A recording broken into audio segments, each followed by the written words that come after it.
Welcome back, everybody, to another edition of Todd Talks. We're here at B&B Manufacturing. Today, we're going to talk about our January product of the month, which is idlers. One of the most popular idlers that we have for synchronous drives is your synchronous idler. You can see that this is an idler that's got teeth on it, so it's used basically on the inside of the belt, or it can be used on the outside of the belt if you have a double-sided belt as well. When you buy an idler from B&B, you get high-quality bearings in it. You also get the hardware.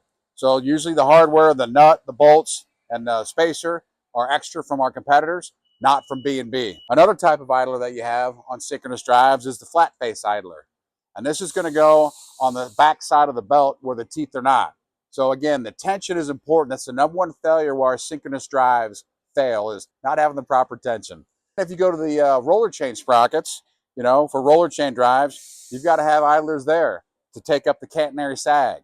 So these can be used on the top side or the inside, and typically you have hardened teeth on these. Then you've got a high quality on this, we've got a needle bearing. And on some of the other ones that we have ball bearings. And the reason why you have one versus the other, typically ball bearings on the idler sprockets are for high speed, and if you have a needle bearing, that is for high loads. Hopefully you like the little change up of Todd Talks. Instead of going through the manufacturing process, we kind of took some products to show you how they're used, what the differences are, and what the ready availability is for you to pull them from B&B. Have a good day.